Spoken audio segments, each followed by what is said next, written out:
வச்சுட்டு ஸோ இது மேகட்டாகிறதுனால ஓகேவாக இருக்குது. ரொம்ப டைட் பண்ண வேணாம். இதை இப்படி வச்சுக்கிட்டு அடுத்த ஸ்க்ரூ எடுத்து பண்ணுவோம். ஓகே, ஆப்போசிட் சைட் பண்ணாலும் ஈஸியாக இருக்கும். ஆப்போசிட் சைட் பண்ணால் நம்ம இது பண்ணிக்கலாம்.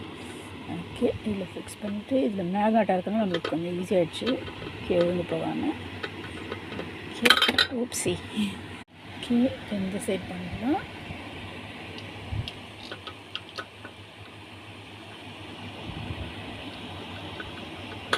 ஓகே, ரொம்ப டைட் பண்ணாங்கன்னா கடைசியாக பண்ணிக்கலாம். இன்னொரு ஃபேன் சத்தம் கேட்டுருக்கோம்னு நினைக்கிறேன். அது வந்து சாதாரண ஃபேன், அதாவது என்ன சொல்கிறது, டேபிள் ஃபேனு. ஓகே, இதெல்லாம் வச்சு சுற்றிக்கலாம். ஓகே, உங்களுக்காக கேமராக்காக நின்றுட்டுருக்கேன்னா அதனால் கொஞ்சம் வசதி இல்லாமல் இருக்குது. ஓகே, இது ஃபுல்லாக பண்ணியாச்சு. இப்போது இது நல்லா டைட் பண்ணிக்கலாம். இந்த மாடத்தையும் தெரியுதா உங்களுக்கு? ஸோ இப்போ வரல பாருங்கள், நான் இதை வந்து நல்லா டைட் பண்ணணும் நம்ம. ஓகே, எனக்கு நேற்று வச்சு டைட் பண்ணிடலாம். இதுதான் வந்து அந்த ஃபேனோட ஹெட்டு.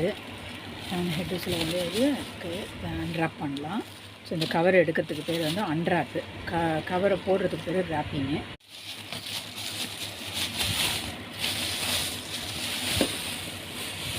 ஓகே, இதை எடுத்துட்டோம்னா இதுக்குள்ளே இதுதான் இப்படி இருக்குது.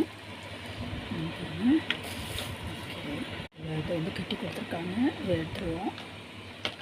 கட்டி கொடுத்துருவேன். ஓகே, தனியாக வந்துடுச்சு. இப்போ இல்லை, மேனுவல் வச்சுருந்துருக்காங்க. ட்ரை பண்ணி பார்த்தேன். எங்கே மேனுவலே காணுமே, எங்கே பார்த்த மாதிரி இருந்துச்சு. ஓகே, இப்போ இது ரெண்டும் ஒன்றா இருக்குது இல்லையா? இந்த கிளிப்பை நம்ம வந்து அன்கிளிப் பண்ணிவிட்டு இதை அன்கிளிப் பண்ணிவிட்டு எடுத்துடலாம். அதை ஆக்சுவலாக இந்த ஸ்க்ரூ எடுக்கணும். இந்த ஒரு ஸ்க்ரூ கொடுத்துருக்காங்க பாருங்கள். இதை எடுத்தால் தான் இங்கே ஒரு குட்டியாக ஒரு பனி இருக்குது. இதை எடுத்தால் தான் அது வருது. ஸோ இதை எடுத்தோன்னா 2 பிளேட் வந்துச்சு பாருங்கள். ஓகே, இப்போ அடுத்தது என்ன பண்ணலாம் பார்க்கலாம். இதுதான் அந்த ஃபேனு. ஸோ இது ரிமோட் கண்ட்ரோல். இது போட்டுக்கிறாங்க. 16 inches stand fan with remote control operating instructions அப்படின்னு போட்டிருக்கு. ஓகே, பிளாஸ்டிக் இது வந்து இந்த ஓட்டையில் போகணும் உள் பக்கமாக. ஓகே, இது கொடுத்துட்டோம்னா இது ஃபிக்ஸ் ஆகணும். அப்போ அதுக்கு என்ன பண்ணுறதுன்னு பார்க்கலாம்.